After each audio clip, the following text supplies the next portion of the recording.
Dieu de gloire, tu es digne d'être béni, d'être célébré, d'être magnifié. Dieu de gloire, tu as ouvert cette porte par ta bonté et ta fidélité.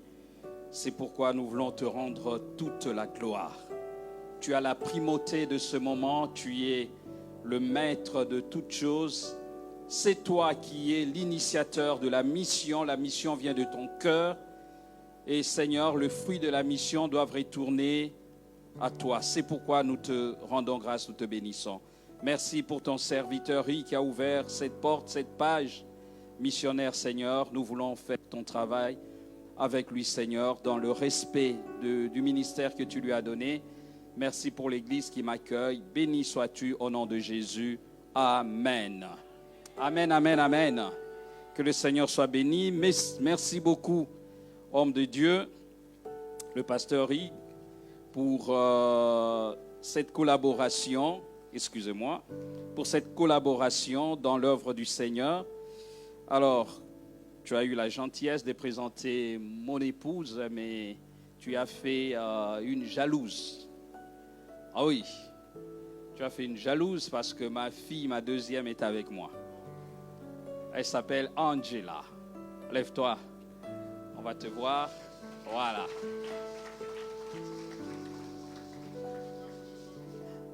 Oui, il n'y a pas de souci. Voilà. Comme ça, tu ne me fais pas des procès à la maison. Hein. C'est pas moi. Hein. OK. Des vrais correcteurs, c'est des gens comme ça. Qui corrigent tout, qui expliquent tout.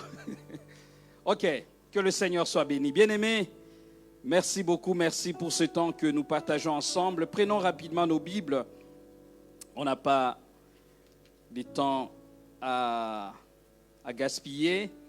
Alors, je vais lire du 1er au 11e verset dans le livre des Actes des Apôtres.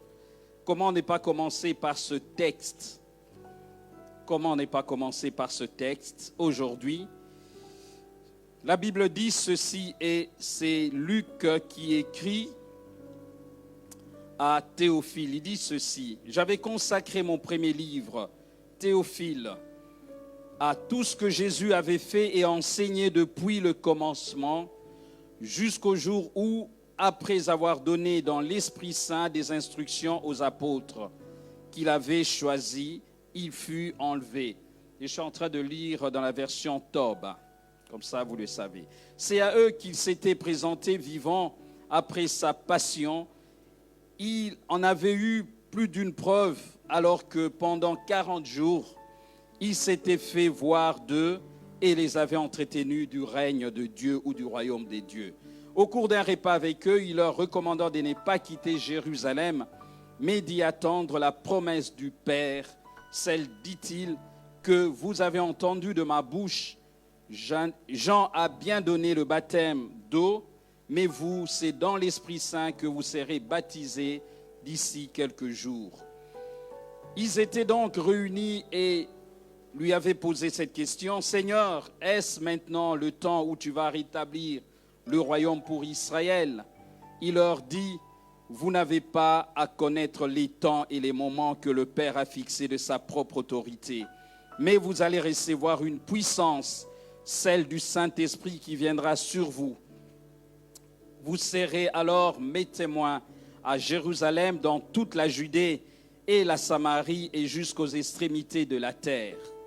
À ces mots, sous leurs yeux, il se leva et une nuée vint le soustraire à leurs égards, comme il fixait encore le ciel où Jésus s'en allait, voici que 2 hommes en vêtements blancs se trouvèrent à leur côté et leur dirent, Jean de Galilée, pourquoi restez-vous là à regarder vers le ciel?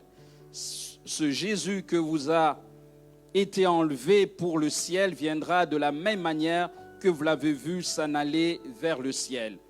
Quittant alors la colline appelée Mont des Oliviers, ils regagnèrent Jérusalem.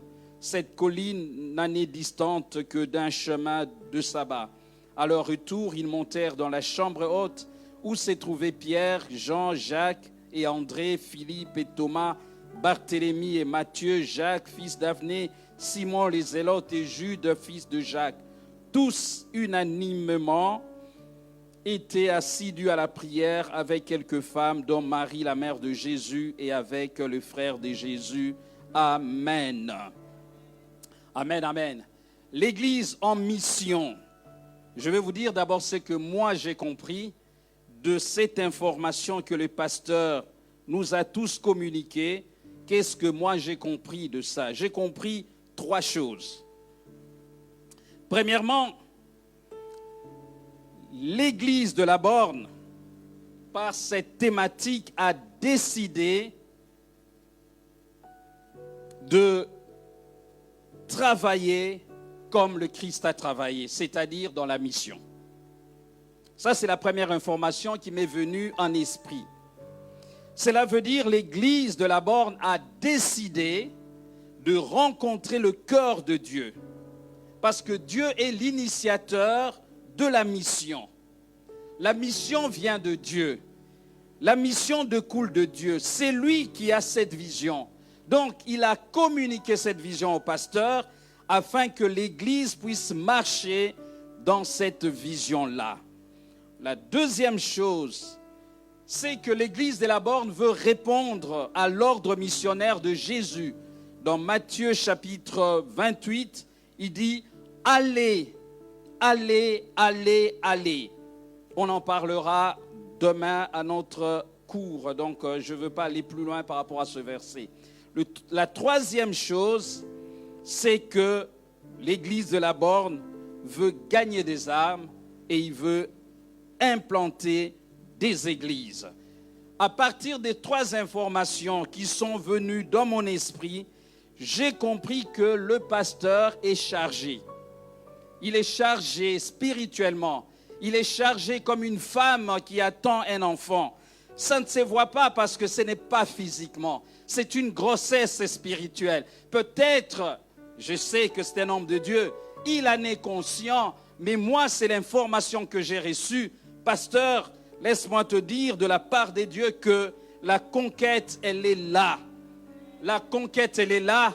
C'est que Dieu a déjà préparé le terrain. Tout ce qui te vient en esprit comme information, ça montre que comme une femme veut accoucher, il y a des signes, ce sont des signaux, ce sont des contractions, ce sont des vomissements, ce sont je ne sais pas quoi, mais il y a une grossesse spirituelle qui est en train de se faire. C'est comme la main la nuée qui avait la forme de main que le serviteur d'Élie avait vue. Bien-aimés dans le Seigneur, très bientôt, l'heure a sonné pour l'Église de la Borne de conquérir la Belgique, de conquérir les territoires, de conquérir des villes, de conquérir, pasteur. Je voulais vraiment te dire amicalement et de la part de Dieu, c'est qu'il se passe quelque chose de nouveau dans ta vie.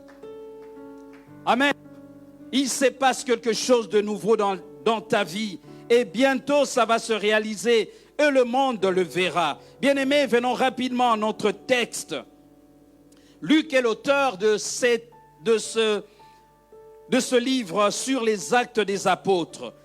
Il dit à Théophile, j'avais consacré mon premier livre. On sait que la personne qui a écrit ce livre, c'est la même personne qui a écrit le 3e évangile. Parce qu'il a adressé à une seule personne qui s'appelle Théophile. On nous dit que Théophile, c'est une excellence. Ce n'est pas comme les excellences de mon pays qui sont de grands frappeurs. Je ne parle pas d'eux. Moi, je parle des véritables excellences. Amen. Quand on est excellent, on ne frappe pas. Quand on est excellent, on ne vole pas. Quand on est excellent, on ne suit pas la femme de l'autre. Quand on est excellent, on ne touche pas la caisse de l'État. Quand on est excellent, on marche en excellence. Excellence de vie. C'est une excellence, messieurs. Son nom, Théophile, ça veut dire ami de Dieu ou aimant Dieu. J'aimerais dire à quelqu'un aujourd'hui, regardez cet homme qui vient du monde païen. Ce n'est pas un juif d'origine, mais il a le privilège d'avoir son nom, d'avoir tout un livre qui lui est dédicacé. Je prie que le Seigneur, le Dieu de gloire, puisse vous dédicacer aussi de livres que le monde ne peut pas écrire, de livres que le monde ne voit pas, les livres que Dieu seul a écrits avec la puissance de son esprit, et que ces choses arrivent dans votre vie au nom de Jésus-Christ. Il dit au verset 1, j'avais écrit dans mon premier livre, c'est-à-dire dans l'évangile, tout ce que Jésus avait fait et enseigné depuis le commencement. Nous avons dit que Jésus-Christ n'a pas seulement parlé, Jésus a prêché. Bien-aimé, la mission a deux axes, la prédication, l'annonce de la parole de Dieu, la mission évangélique. Ça, nous devons le faire. Mais il y a aussi un deuxième axe de la mission, ce sont les actes, de choses qu'on doit faire. Des actes. Premièrement, je vais décliner des choses que Jésus-Christ a faites sous deux points. Premièrement, des actions miraculeuses. Amen. L'évangile doit être prêché avec des signes et des prodiges. Cet évangile qui ne guérit pas, c'est un évangile qui est hémiplégique. Cet évangile qui ne redresse pas les âmes, c'est un évangile qui n'est pas plein. Voilà pourquoi il y a des gens qui parlent de plein évangile. Le plein évangile, c'est l'évangile qui est annoncé par la puissance de Dieu, mais qui est accompagné de signes, de miracles et de guérisons au nom de Jésus-Christ. Voilà ce que Jésus-Christ a fait. Il n'a pas seulement prêché, mais il a aussi guéri des malades. Il a ouvert les yeux des aveugles. Bien-aimés, dans notre formation, j'avais dit que les miracles constituent le marketing de Dieu. Le miracle constitue le marketing de Dieu. Parce que Dieu va agir. Quand Dieu veut faire son marketing, il a ses moyens. Il ne va pas prendre une société pour faire sa publicité. Il sait comment il fait les choses. Dieu est capable de ressusciter quelqu'un. Le monde entier le verra. Les journaux vont écrire. Les télévisions vont venir. Dieu est en train de faire sa propre campagne. Amen. Voilà, c'est ma prière. J'aimerais que dans cette église, le Saint-Esprit bouge de telle sorte que le pasteur, il commence à fuir comme Jésus fouillait. Jésus fouillait, il s'est caché. Les gens le cherchaient. Les gens venaient de partout. Vous savez, quand la mangue est mûre, quand le manguier produit des mûrs, enfin de fruits mûrs, ce n'est pas le manguier qui va chez les gens vont venir cueillir. Amen. Nous prions vraiment que la borne soit cet arbre-là, dont les fruits sont mûrs, et que les gens entendent ce qui se passe dans cette église. Que le monde apprenne que dans cette église, les malades sont guéris, les paralytiques marchent, le muet parle, le sourd entend et le mort ressuscite. Amen. Que le monde l'entende. Voilà ce que Jésus avait fait. Jésus n'a cessé de faire et d'enseigner que parce qu'il devait quitter la terre. Tant qu'il n'avait pas quitté la terre, tant que l'ascension n'était pas arrivée, Jésus-Christ a bossé, il a travaillé. Il a travaillé même après sa résurrection.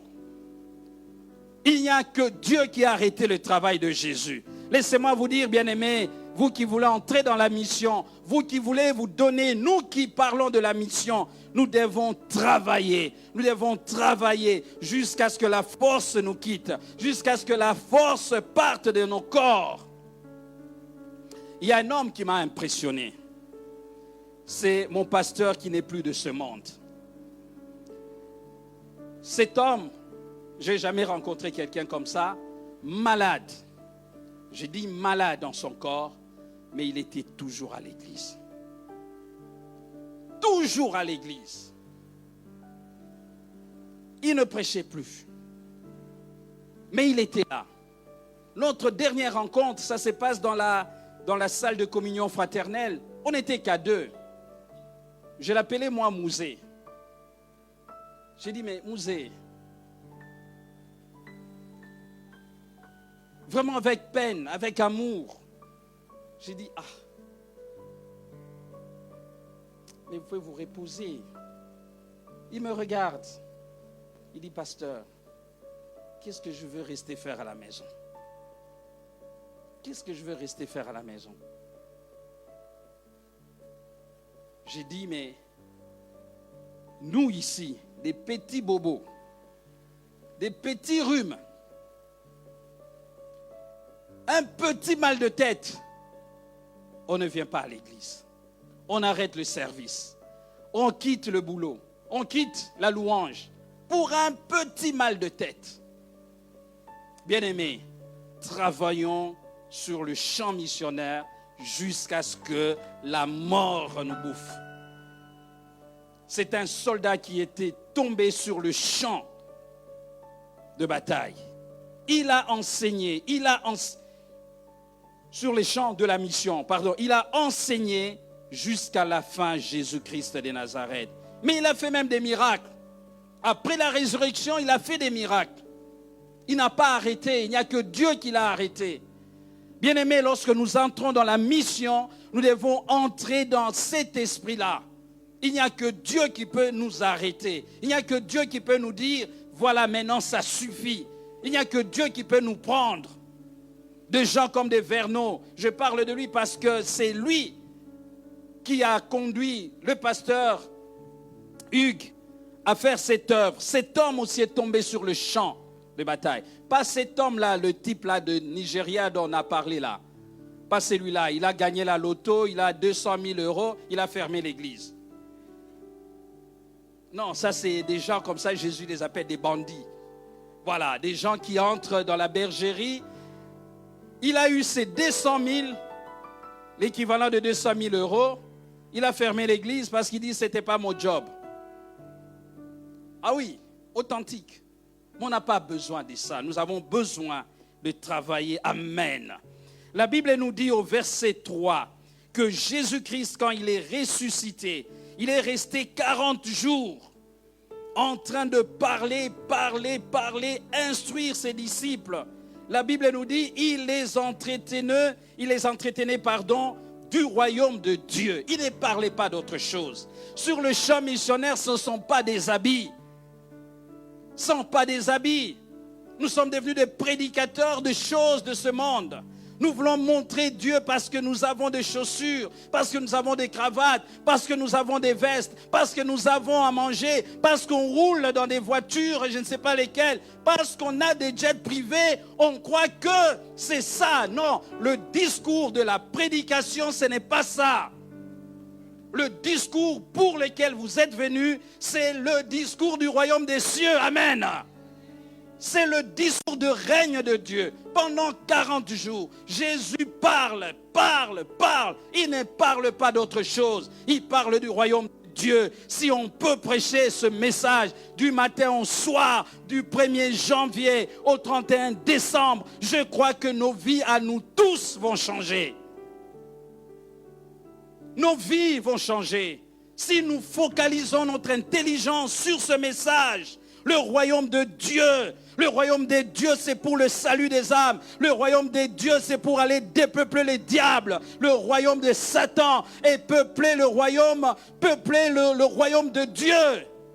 Le message de la bonne nouvelle, c'est que Jésus-Christ est mort, il est ressuscité. Jésus-Christ a versé son sang pour réconcilier l'homme avec Dieu. Ça, c'est le message du royaume de Dieu. C'est le message qui a pour Jésus le centre, qui a pour Jésus l'objet et le sujet même de ce message. C'est lui, du début à la fin, c'est lui. On parle que de lui. Bien-aimé, on ne se fatigue pas. Le prédicateur, le missionnaire qui va s'occuper à prêcher pendant 50 minutes, les gens regardent et montent. On dirait n'a pas commencé la prédication. Il reste 10 minutes, il reprend son texte, il prêche et puis c'est fini. Non, bien-aimés, nous devons relever les standards de la prédication. Amen. Nous devons prêcher Jésus, devons présenter Jésus au monde. Parce qu'il n'y a que Jésus qui sauve, il n'y a que lui qui libère les gens. Ce n'est pas nous, ce n'est pas l'église, ce n'est pas la borne, ce n'est pas Nouvelle-Jérusalem, c'est Jésus et lui encore. C'est lui encore. La Bible déclare au verset 4-5 de ce texte, au cours d'un repas avec eux, voilà, j'aime beaucoup Jésus. Jésus a beaucoup mangé avec ses disciples. Jésus, ce n'est pas Jean-Baptiste. Jean-Baptiste allait dans les déserts, il se nourrissait des sauterelles, et puis, voilà, Jésus, d'ailleurs, c'est pourquoi on a dit même qu'il aimait beaucoup la chair, il aimait beaucoup manger. Parce que la nourriture renfermit les liens. Dans le ministère, manger souvent. Amen. Dans la louange, manger. Organiser des agapes rien que pour la louange. Sortez, mangez, mangez. Jésus faisait ça souvent avec ses disciples. Et là, il leur recommande, parce qu'à table, si vous voulez savoir 2 ou 3 choses du pasteur, mangez avec lui. Mangez avec lui. Il va vous dire des choses qu'il ne dira pas ailleurs. Autour du repas, il va parler. Parce que là, quand il mange, il est bien, il peut parler. Bon, il ne faut pas le piéger. Hein? La nourriture, elle est bonne. Même dans la mission, il ne faut pas oublier ça. Alors, il leur dit de ne pas quitter Jérusalem. J'entre dans mon message. De ne pas quitter Jérusalem, mais d'attendre la promesse du Père. Bien-aimés dans les Seigneurs, le Christ est en train de nous parler ici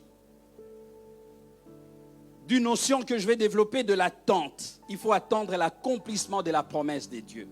Il faut attendre, il ne faut pas quitter Jérusalem. Il ne faut pas quitter le lieu de votre bénédiction, le lieu de votre destinée, les situations de votre destinée. Aujourd'hui, manque de loyauté. Pour un petit rien, on quitte l'église. Pour un petit rien. Pour un petit rien. Je vous avais dit pendant la formation de la mission, s'il y avait des chrétiens, si nous étions des fidèles de Daddy Élie, le sacrificateur, je crois qu'on ne serait pas dans le temple. Parce que Élie est le prototype des pasteurs que tout le monde fuit. Quelqu'un qui parle, juste une fois, il dit à cette femme, arrête aussi ton vin. Ici, si seulement le pasteur ose. Ah, il m'a mal parlé, il parle mal aux gens. Moi, je ne supporte pas ça. Il m'a blessé. Mais cette femme, elle est restée au temple. Amen. Deuxième chose, je vous avais dit à la mission, c'est que les enfants d'Élie, du sacrificateur Élie, c'était des frappeurs, des véritables frappeurs. Pour ceux qui ne comprennent pas, ça veut dire quoi? Frapper chez nous, c'est voler d'une manière extrême comme les gens de mon pays font. Lorsqu'ils volent, c'est au moins le plus gentil de tous, c'est 5 millions. Là, il est vraiment un nez de jardin, celui-là. C'est un petit. Et même ses amis vont se moquer de lui. Ses enfants volaient la nourriture. C'est-à-dire, ils utilisaient, entre guillemets, ce qu'on peut appeler aujourd'hui les offrandes. Pire, ces enfants-là couchaient avec les femmes dans l'église. Mais cette femme savait ce qu'elle allait chercher dans la maison de Dieu. Elle savait ce qu'elle allait chercher. Elle avait un problème. Son problème, c'était d'avoir un enfant. Et qu'il reconnaissait que Élie, c'était un sacrificateur de la part de Dieu. Malgré ce manque d'égard vis-à-vis d'elle, elle n'a pas fait de problème. D'ailleurs, Élie s'est corrigé lui-même parce que lui a parlé pour la bénir. Malgré le comportement de ses enfants, cette femme est restée attachée au temple de Dieu. Amen. Aujourd'hui, nous, le pasteur m'a mal parlé, alors. Ce qui est pire, on ne m'a pas salué. Mais une histoire de salutation, tu quittes l'église. Dans cette église, il n'y a pas d'amour. Vraiment, ici, il n'y a pas d'amour. Ici, il n'y a pas d'amour. Restez à Jérusalem. Ne vous éparpillez pas. Restez à Jérusalem. Je vous recommande de ne pas partir. Parce qu'il y a des bénédictions. Il y a 3 caractéristiques des promesses de Dieu. Premièrement, toutes les promesses de Dieu ont une origine. Dieu lui-même. C'est Dieu qui a donné la promesse. Et c'est Jésus qui dit, attendez la promesse. C'est que Dieu nous a promis. Origine, c'est que Dieu est à la base de toutes les promesses de notre vie. Ce n'est pas un homme. Ce n'est pas le pasteur. Ce n'est pas moi. Je sais que Dieu m'a promis. Dans cette église, je sais qu'il y a des gens qui ont des promesses attachées à cette église, attachées même au ministère de pasteur. Bien-aimés, dans ce cas-là, ne partez pas. Amen. Restez.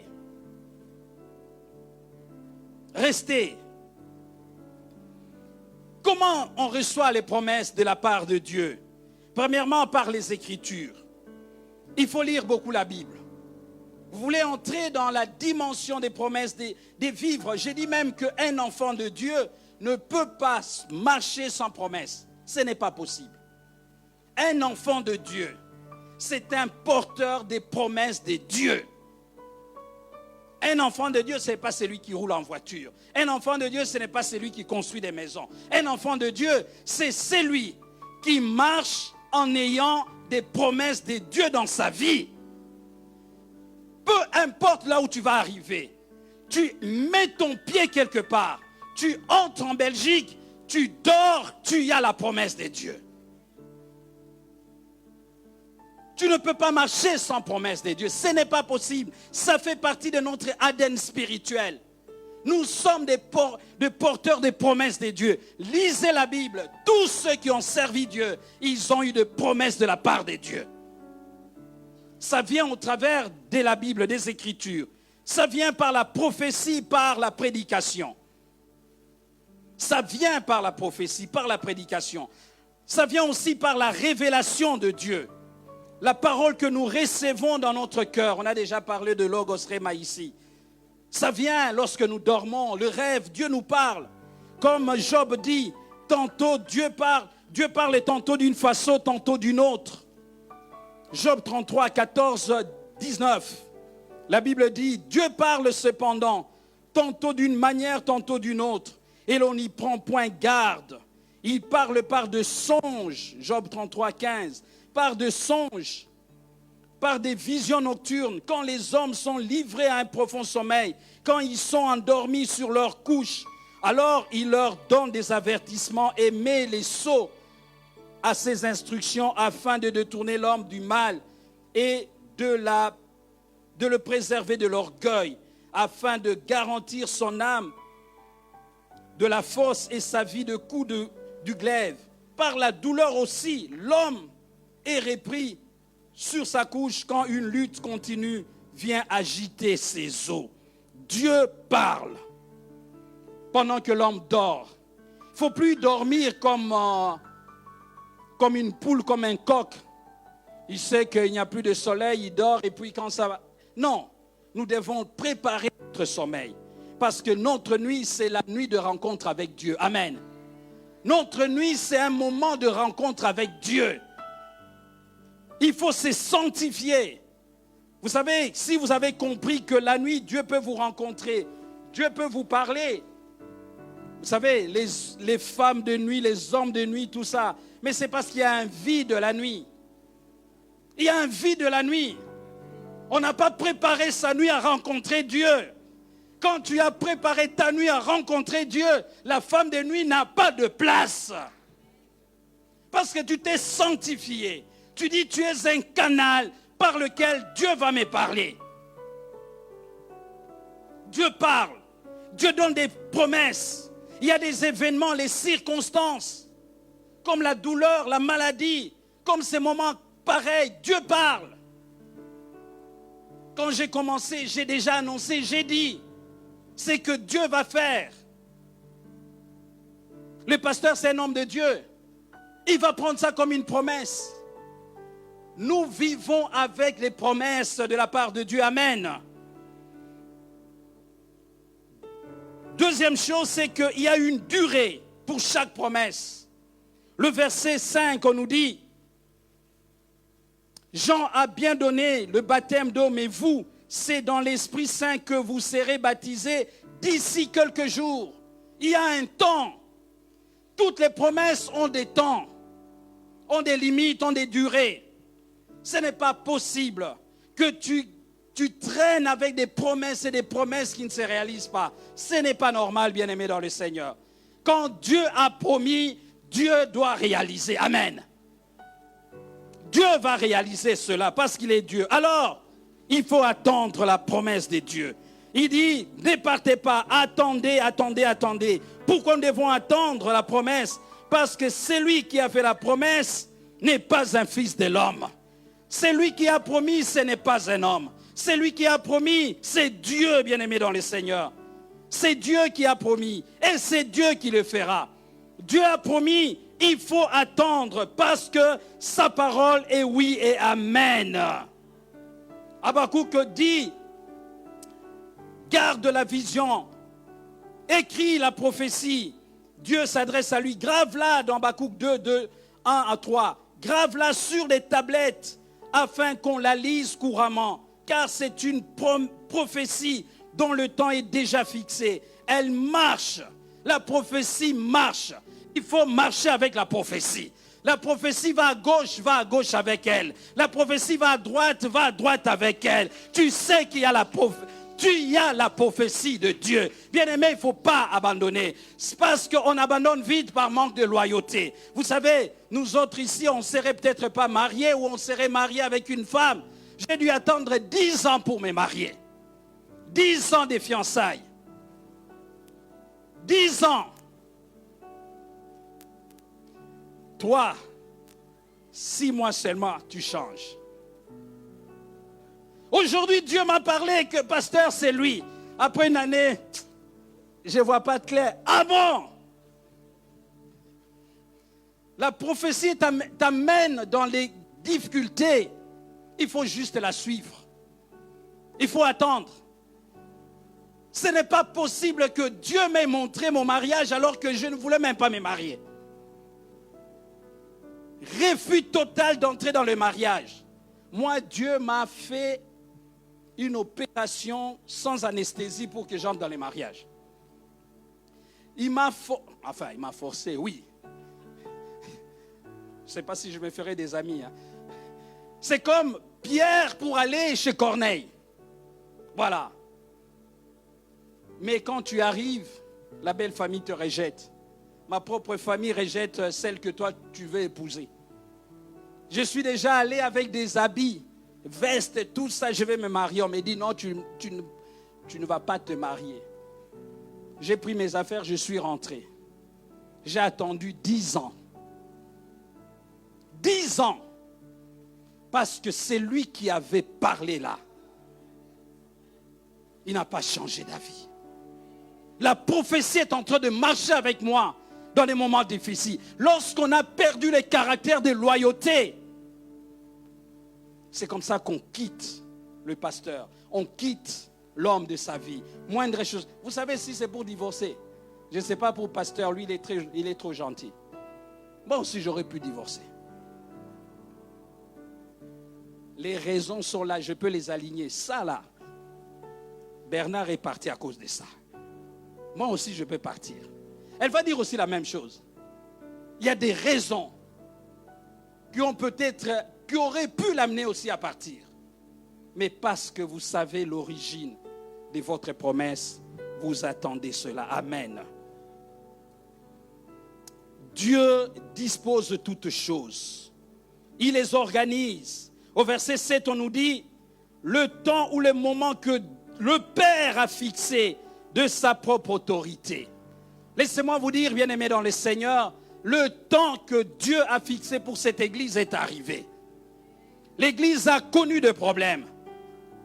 Tout ça, le pasteur n'a pas laissé. Il pouvait aussi laisser le ministère. Hein. Il pouvait aussi abandonner.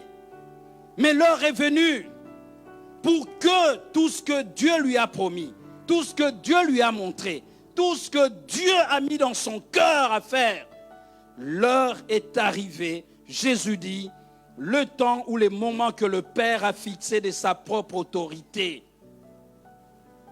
Il y a des avantages à attendre, bien-aimés dans le Seigneur. Dieu nous forme et forge notre caractère. Tu es avec Bernard, ça ne va pas, tu laisses tomber. Tu vas avec Jean. Tu crois qu'avec Jean, ça va marcher? Tu arrêtes avec Jean. Et surtout nous les hommes. Comme on sait, on quitte facilement les femmes maintenant ici. Incompatibilité des caractères. Tu ne savais pas qu'il y avait incompatibilité des caractères? Même dans ta maison, vous avez une situation d'incompatibilité des caractères avec ta propre sœur. Et tout le monde le sait. Que toi et ton frère là, de toutes les façons, quand vous étiez enfant, vous tapez tout le temps. Mais vous êtes toujours ensemble. Il faut savoir d'où vient la promesse. Quittons ce terrain-là. C'est parce que c'est lui qui ira faire le travail. C'est lui qui ira à Verviers. C'est lui que le pasteur enverra pour ouvrir l'église. Il doit savoir d'où vient cet appel. L'appel vient de Dieu. Tu vas rester peut-être avec ta femme. Tu vas rester peut-être avec des enfants. Tu vas rester peut-être avec 5 membres dans l'église. Mais parce que c'est Dieu qui t'a envoyé, tu dois rester là. Et tu dois bosser, tu dois travailler. Parce que Dieu va le... C'est ça l'avantage. Dieu forge notre caractère. Dieu est en train de parfaire notre foi. On ne sait plus attendre. Attendez, Jésus dit. Attendez, restez à Jérusalem. Jésus lui-même a attendu. Pendant 30 ans, il a attendu. 30 ans. Il a attendu pendant 30 ans. Jusqu'à ce que Jean-Baptiste ait passé, il a fait tout. Jésus a attendu. Il a commencé son ministère à 30 ans. 3 ans, c'était suffisant. Il était parti.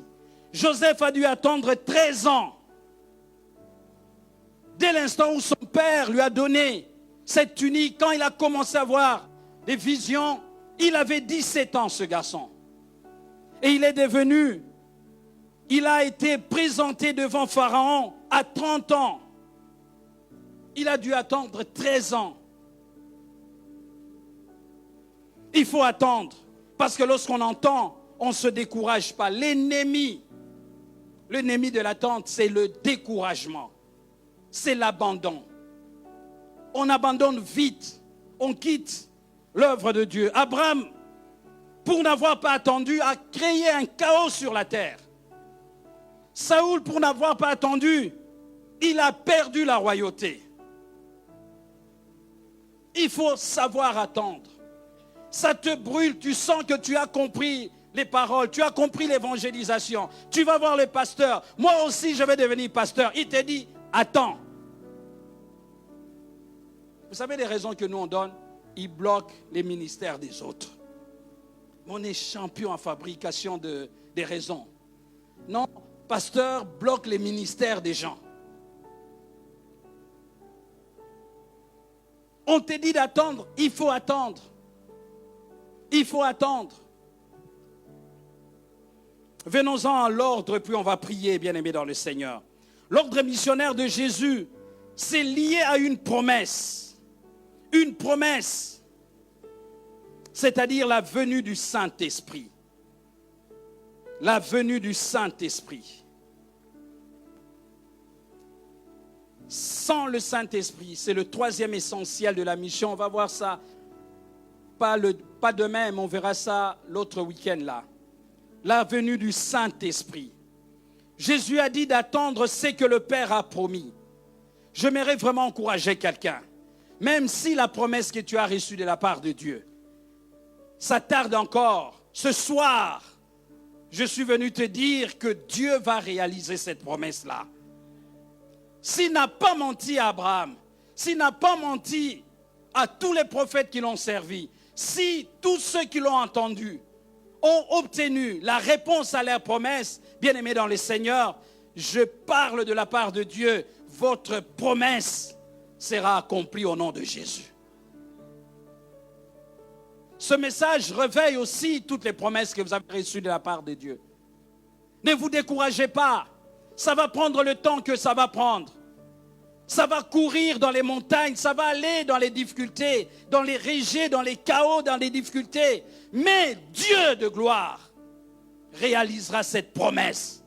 Si Dieu t'a promis le mariage, Dieu fera que tu sois marié. Si Dieu t'a promis le travail, tu auras le travail.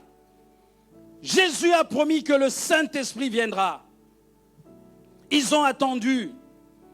Pourquoi? Parce que il dit, sans le Saint-Esprit, vous ne pourrez pas être mes témoins. Sans l'onction de Dieu, vous n'êtes pas de témoins sur la terre. Nous ne sommes pas des témoins. C'est le Saint-Esprit qui est le troisième auteur de la mission qui nous propulse dans les témoignages.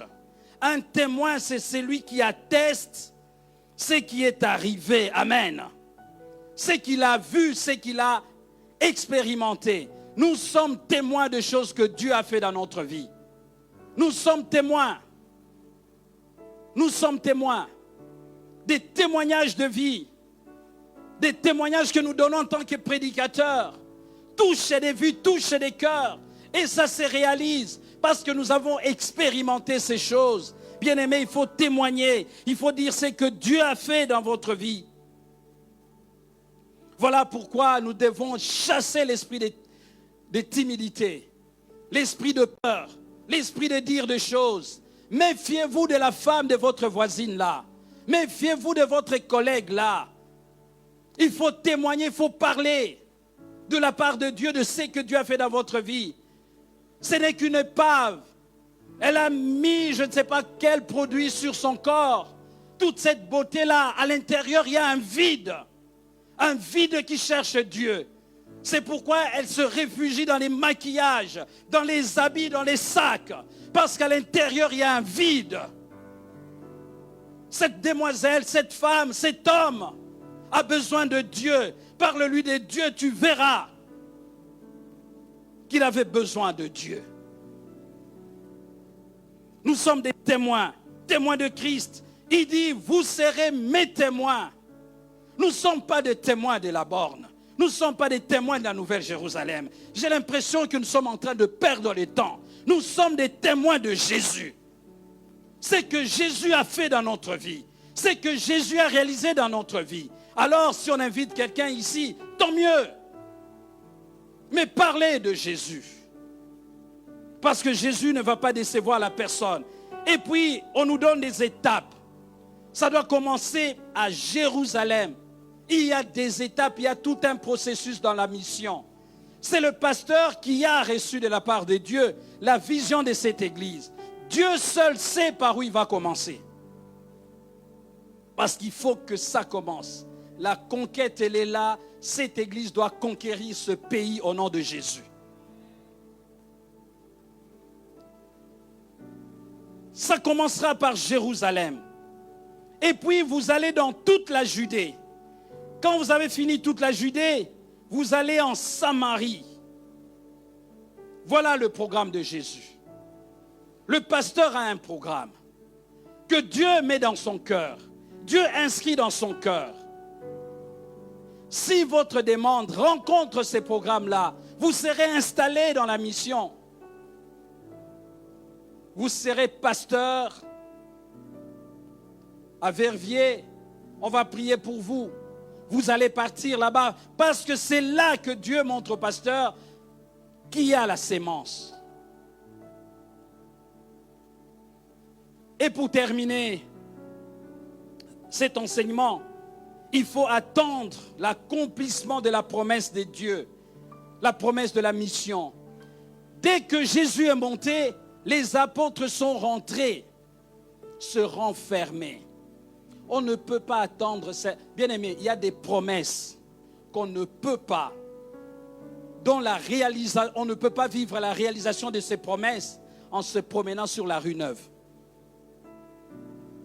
C'est une perte de temps. Toi, tu attends la réalisation de ta destinée et tu passes ton temps sur la rue Neuve. Tu attends vraiment que le Seigneur puisse intervenir dans ta vie et toi, c'est le feu de l'amour tous les jours. Parce que Dieu a parlé. Oui, Dieu a parlé. Tu as une part dans cette affaire. Alléluia. Tu as une part. Les apôtres ont mangé avec Jésus. Ils ont mangé avec lui. Ils ont touché Jésus. Ils ont blagué avec Jésus. Ils ont couru avec Jésus. Mais quand Jésus est parti, ils étaient là en train de contempler. C'est ce que tu es en train de faire. Tu as reçu la promesse de la part de Dieu. Mais tu es là en train de contempler. Tu crois que ça va se réaliser comme ça. Non, bien-aimé dans le Seigneur, il y a un secret pour que ces choses arrivent. Entre dans ta chambre, prie ton Dieu à secret et il te répondra. Ce n'est pas sur la rue Neuve. Ce n'est pas là que la promesse va se réaliser. Pasteur, permets-moi de donner ce témoignage. Pour quitter le Maroc, j'avais mon dossier qui était bloqué pendant 6 mois à l'ambassade. À l'époque, comme d'habitude, le Congo, les Zaïre et la Belgique, la guerre, tout le temps. À cette époque-là aussi, personne n'obtenait des visas, même pas les diplomates. Moi, je suis venu ici en 1994. J'avais des problèmes, des difficultés. Entre-temps, mon dossier était fermé. Quelque chose m'est arrivé, ça m'avait vraiment blessé, brisé.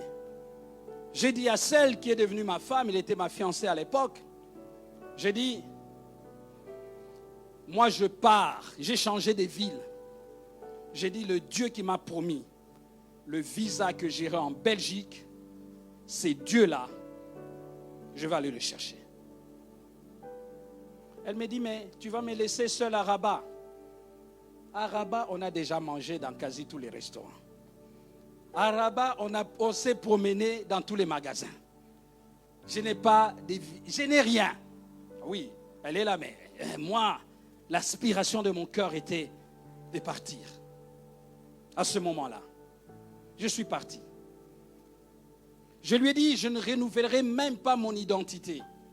Parce que je prenais des inscriptions 2 ans pour rester au Maroc. J'ai dit, même ça, je ne ferai pas. Ou Dieu m'a parlé, ou il ne m'a pas parlé. Il dit, mais là, tu exagères. Tu exagères. Moi, je dis, je ne le ferai pas. 3e chose, j'ai dit, même à l'ambassade, je ne veux plus appeler. Il dit, alors là, vraiment, la tête est partie. Donne-moi le numéro de ton dossier. Je lui ai tout laissé. J'ai quitté la ville. Je suis allé à Fès, dans une autre ville du Maroc. J'ai quitté Rabat. Il y a une de sœurs, elle m'a laissé sa chambre. Il dit, ah pasteur, on a appris ce qui t'est arrivé. Frère Yves. Il dit, je vais aller dormir avec, je vais rester avec l'autre fille. Tu prends cette chambre. Bien-aimé, je me suis renfermé. Je sortais que le soir pour aller manger avec des amis qui m'ont logé gratuitement. Que Dieu le bénisse. Je me suis renfermé. La première chose, j'ai commencé à pleurer. Pleurer dans la présence de Dieu. Pleurer. Jusqu'à ce que je sentais mon cœur libéré. Et là, Dieu a commencé à me parler. J'ai confessé même des péchés que peut-être je n'ai pas fait. Parce que je voulais un temps d'intimité avec Dieu. Je me suis renfermé. Dieu a commencé à me parler. Des promesses ont commencé à sortir. Fidéline me téléphone en disant, j'ai fait un songe, on t'a donné le visa. Moi j'ai dit les promesses, j'en ai reçu moi-même. Mais je n'ai plus besoin de ça. Et Dieu sait, j'ai parlé comme ça, je n'ai plus besoin des promesses. Je veux que Dieu intervienne. Si tu veux que je parte, donne-moi le visa, je partirai. Si tu ne veux pas que je parte, donne-moi du travail au Maroc et je travaillerai. J'ai cherché le Seigneur. Bien-aimé, 21 jours, je crois, c'était beaucoup.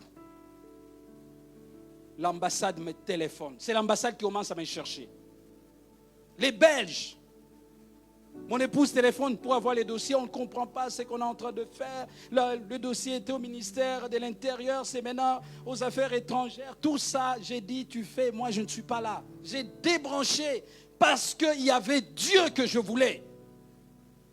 La promesse est là, elle doit naître, elle doit prendre corps.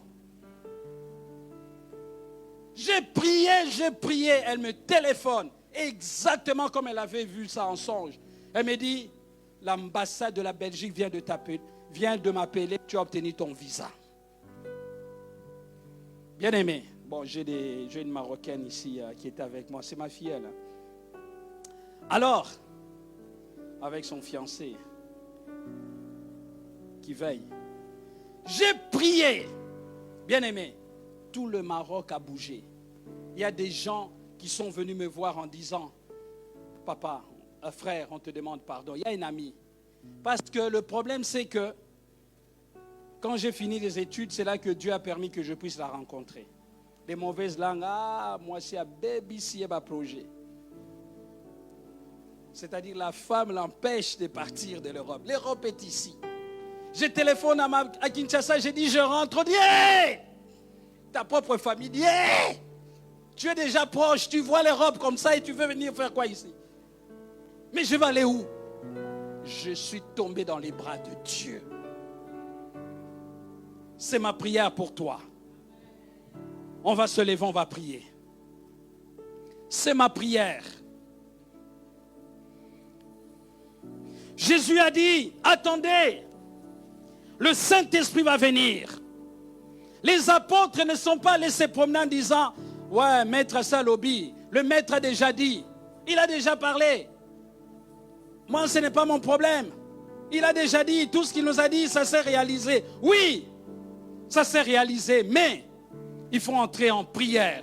Laissez-moi vous dire, bien-aimés dans le Seigneur, ils sont tous entrés en prière. Et la maman de Jésus. J'ai dit la maman de Jésus. Toi, tu es le fils de pasteur, tu n'entres pas dans la prière. Tu es l'épouse de pasteur, tu n'entres pas dans la prière. Ça veut dire quoi? La maman de Jésus est en train de prier. Elle ne disait pas, c'est mon fils, c'est moi qui est pour... Non, ces histoires-là, c'est des histoires de mon pays, ça. Elle s'est mise au même niveau.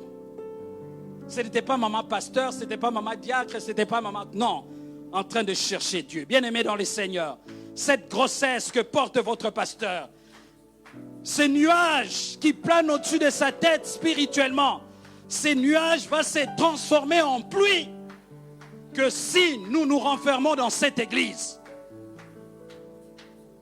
Laissez-moi vous dire, il y a une convocation de Dieu à partir de ce texte. Un temps, on va chercher Dieu. En tant qu'église, tout le monde. Bien-aimé, Dieu parle tantôt d'une façon, tantôt d'une autre. Église, pardonnez-moi. Pasteur, pardonne-moi. Ce que Dieu veut faire, ne donnez pas l'occasion à l'ennemi de faire ça, de détruire ça. L'ennemi nous a déjà atteints. L'ennemi nous a déjà fait souffrir. En tant qu'église, mais dans notre corps aussi. Mais Dieu ne veut pas que cela arrive encore. Il faut que la conquête de choses que Dieu veut donner à l'église d'abord, il faut que le pasteur et l'église puissent conquérir ça au nom de Jésus. Pas l'année prochaine, cette année. C'est l'année de la conquête. La promesse, elle est là pour l'église. Deuxième chose, on va prier pour la deuxième fois. Deuxième chose, c'est chacun de vous. Chacun de vous a une promesse de Dieu. Des situations qui semblent bloquées. Des promesses qui sont devenues de lettres mortes. Ce soir, par cette parole, Dieu vient réveiller cela. Dieu vient réveiller son peuple. Dieu vient bouger. On va prier ce soir.